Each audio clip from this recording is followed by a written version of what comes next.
right, is Dave on the phone? Dave, Yes. you've been. Hello. How are you? I'm doing fine for the first day of voting. I know we have a lot to talk about. It has been an eventful day for you guys down there. Yes. Yes. All right. Well, let me. If you don't mind, I'm going to. Also, I wanted to tell our listeners that if you wanted to get on the full story, and this is actually being recorded and taped, if somebody wants to get the full story on greenvilleheadlines.com, which is our new website by Interbanks Media. Also, Dave, we have Natalie Hampstead, who's one of our co-hosts, and Greenville Grapevine Girls here in the studio as well. So if you hear a different voice, and I'm sure she'll ask you some questions, so you'll know where that is coming from. So do you mind if I, well, first of all, tell us how early voting is going so far? So far, it's going pretty good. We had just shy or somewhere thereabouts 600 voters as of 5 o'clock. Wow, I feel like that's a good turnout. Over 7 sites. That's okay for a primary. That's pretty much about the norm. We were hoping for more because it's a week shorter, so we weren't sure whether we were going to get bombarded with people the first day, but it seems to be consistent with previous years. Yeah. And when did early voting what year did it actually start? I think the first time they tried it was in 1999, and at that time you had to have an excuse to use it. And then in 2000, they took away the excuse, so it was no excuse. Anybody could come in, and since then it's just grown and grown. Yeah. Well, I have to admit, it's a big convenience. It really is, and you can kind of go on your own schedule. And what I think Natalie was asking this earlier, and I don't know the answer to it. Natalie, you were asking about the locations. Yeah. So where in Pitt County can you vote? We have early? 7 sites. Okay. We have here at the county office site in the Pants Conference Room, the Ag Center north of the river in their conference room, at the Winterville Fire Station Community Room, and then out at community schools out at Alice Keene Park. We're in a conference room there. Those are our 4 core sites. Those are the 4 voters are most aware of because we've had those for years. In addition to those, we've added at the Willis Building downtown on First Street in a conference room there, and then down in Ayden in the community building, and over in Farmville in the community center. And voters should be aware of those 3 sites as well because they serve as election day polling places. So these are sites that we've used for quite a while in a different capacity, but now we've brought them in as one-stop sites. The good information, and they're open from what time to what time? During the week, they're going to be open from 9 in the morning to 6 in the afternoon. And this Saturday, all 7 will be open from 9 to 6. And next Saturday, May 3rd, they'll be open from 9 to 1. By law, the law from last year, we have to close at 1 o'clock. So that's why that's the only day that's different. And you guys don't release any voting numbers up until the results day, right, as of election day. So nobody. We'll let you know, like I just did, how many people have been, but we don't even know the results right. until election day. It's actually in the statutes by law at 7:30 when all the polls close. Mm-hmm. Then the one-stop sites, we can officially close those machines. So we actually have to take the cards, insert them in a machine, and turn them on, and then print a tape. So at 7:30, when all 40 or election day sites are closing up, we're closing the one-stops as well, and that's when we find out the results. Essentially, the public finds out the results. There you go. Well, it's been an interesting day for you guys. And first of all, have you ever had to send out a reprimand to candidates on the first day of early voting? Unfortunately, yes. In the past couple years, really, it was. In 2012, it wasn't the very first day, but right. But last year I had to as well, and it's just where the electioneers, that's the term we use for people who are helping with a campaign, handing out paraphernalia, talking to voters. And those could be paid or volunteers, right? That's right. By the candidates, okay. That's correct. If they're paid, they should be recording that on their campaign finance reports. So okay. That's where all that will be covered. But it's one of those things where they just get overzealous and they get excited. It's the first day of voting, and they want to help their candidate win, and they just don't think about the aspect of personal space.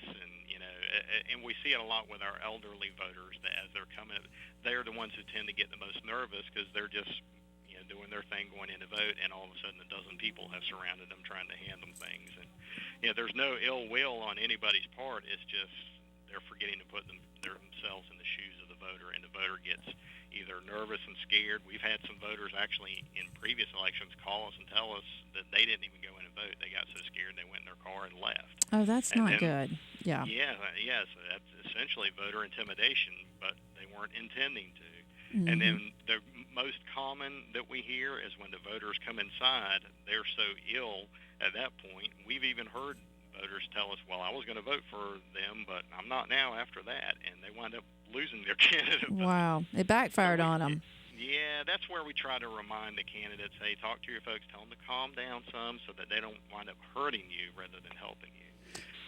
Well, and having been on both sides of being a voter and being a person campaigning, I was, and I don't really remember the rules, but I do remember being told that, your candidate. I thought there were boundaries actually, There are. and Yeah. like what is the respectful?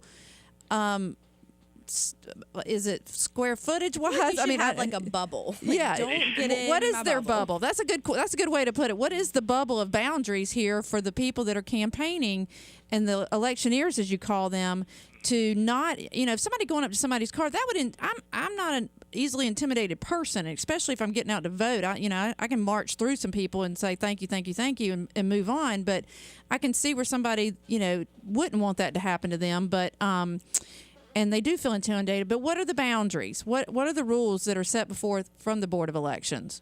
For us, our jurisdiction ends now, depending on the location, anywhere from 25 to 50 feet from the entrance of the building. So some places, like in Ayden, for example, 50 feet is in the living room of the house across the street. So Right. it's cut at 25 feet, and we have cones with little signs on top that tell no electioneering beyond this point.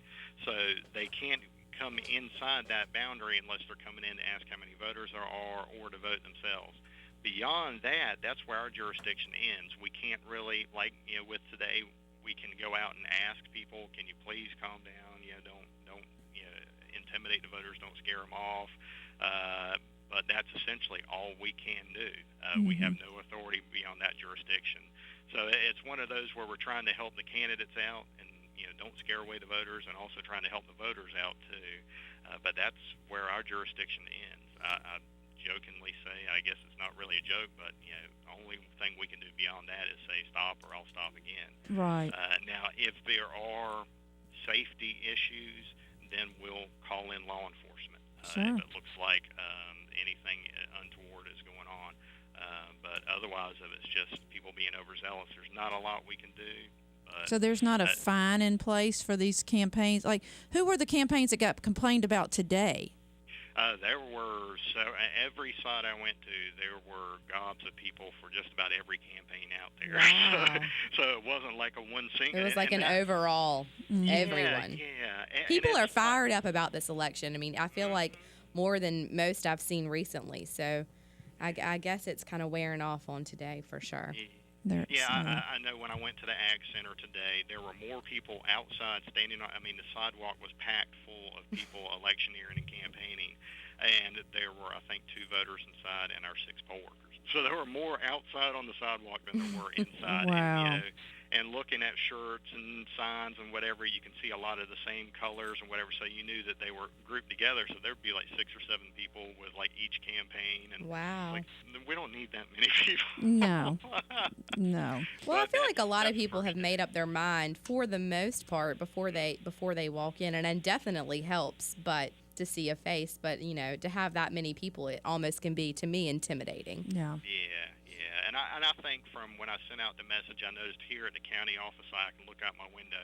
I noticed electioneers, now I don't know if their shift had ended or if the word had spread through the email, but I noticed the number of electioneers here totally decreased. So, but I think it's that first day excitement, and I wanted to go ahead and address it, and Sure. before it gets because as we go in, today's usually a busy day, then it drops down, and then about Wednesday of that final week, it ramps up towards the end, and that's when people get really excited. So wanted to snip that. Dave, speak to another part of the letter. The first letter that you sent out was talking about the swarming of some of the voters and intimidation factor there. But the second part of it, the warning, I guess you would say, or the reprimand, was, and I'll just read it, overzealous can actually cost you votes. In addition, we are hearing a pre-marked sample ballots being handed out by various groups and individuals. All pre-marked sample ballots must contain a statement containing who prepared it and that it was not generated by the Board of Elections. So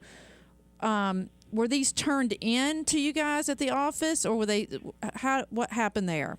We usually hear about them. There was someone, they sent me a photo of one, and I just forwarded it on to the State Board of Elections because it looked like it wasn't a sample ballot.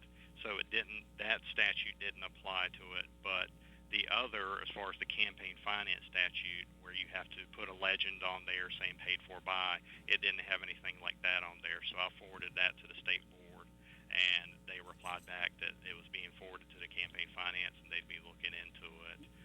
So there's not a lot we can do here locally with any kind of campaign finance. We may find something when we're auditing a report, and we report it to the State Board of Elections, and they take care of making contact with the candidates and the campaigns. Now, as far as the pre-marked sample ballot, the statute there covers that.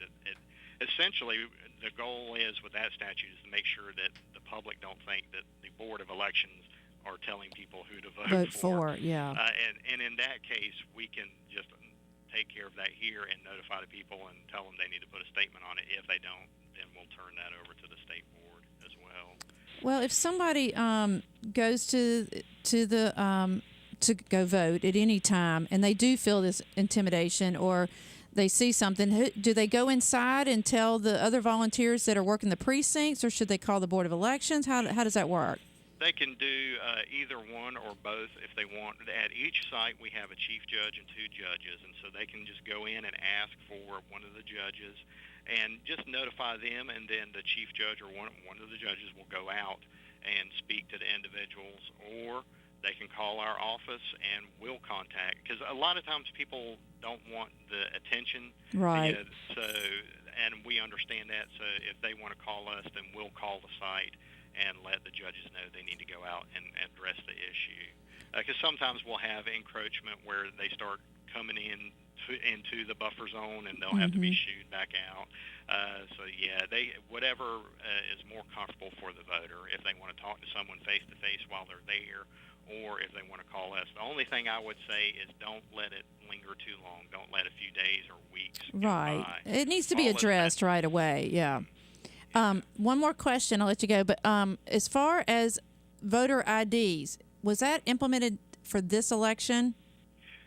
Almost. And I say almost because what has happened is, according to the law, we have to start with this election and each one this year and next year is start the dialogue. We have to start informing voters. In 2016, photo ID is going to be required. We're asking voters, do you have photo ID? They don't have to show it to us, but asking them if they have it and showing them we have a form from the state board that lists the appropriate forms that will be needed in 2016. If they have it, then we tell them, great, congratulations, and they move on. If they say that they don't have any photo ID, then we have another document that we can give them that lists the forms and where they can go to get them. And then also on the application or the ATV form that the voter is going to sign, we have a little box where we're asking them to sign there, and that's so that the state board can have statistics. They're requesting that, so we'll know how many voters are out there in North Carolina without ID, and to track that over the next 2 years. Wow. So they don't have to show ID yet, but the dialogue is starting, the education is starting. And you know what? Just by I don't know. I always did. You know, I always took my license in there, assuming that you had to show it to confirm your address. So for me, it was no big deal. But I know it's a big deal, and it's another day and another topic. But anyway, it's good that everybody's starting the dialogue now and getting everybody prepared for it. in the future. And so far from the sites I've been to, it looks like most people do have photo ID. Now I got back into the office around lunchtime, but in cruising through the sites this morning, it looked like everything was flowing pretty well. It caused some debate, and that's one of the things our poll workers are trained in, that we can't engage in a conversation as far as philosophical belief about should we or shouldn't we have ID, but they'll listen to the voter as they vent for a while, either pro or con. Yeah. And that's fine. We're there to serve the public and just to make sure that they get the opportunity to vote. Yeah. Well, that's everybody's right to do that. So. Exactly. Well, thank you very much, Dave. We really appreciate your time. I know it's been a crazy day, a busy day. I hope it continues to stay really busy with lots of people going out to vote and exercise that right that they have. So, and tell me again, early voting stops what day? May 3rd at 1 o'clock. May 3rd, 1 o'clock. So if you need to get out there and early vote, you want to do it before May 3rd at 1 o'clock. Okay. Well, thank you very much. I hope it is a very busy early voting season for you guys, and I hope everybody abides by the rules. How about that? Yes. Oh, yes. I hope so, too. Well, actually, one more comment. And Okay. Ultimately, the candidate that's, it's their race, if something were to happen beyond the reprimand letter, it's the candidate having to kind of manage their volunteer team. So really, they're the ones that are going to get the next letter or get the next reprimand, or ultimately they're in charge of their campaign. So they would, it goes to them, right? Yeah, and that's where I try to reach out to the candidates, because I understand, just like with One Stop and especially Election Day, where I go from a staff of 6 people to about 400 people, right. And I don't know what they're doing out there. Yeah. And I appreciate that the candidates may not have a clue what is happening. Right. And that's what I try to get across to them. Look, you need to kind of rein your folks in, because they could get you in trouble. That's right. Ultimately, it's going to cost them in the end. So, well, thank you very, very much. And again, I wanted to inform our listeners, if you want to see the whole story, the whole letter that Dave Davis sent out today, it is on greenvilleheadlines.com. And this interview as well will be posted on there. So thank you, Dave. We appreciate it. And hope you get some good rest tonight. I'm going to try. I know. Thank you. Thanks a lot. All right, thank you. You're welcome.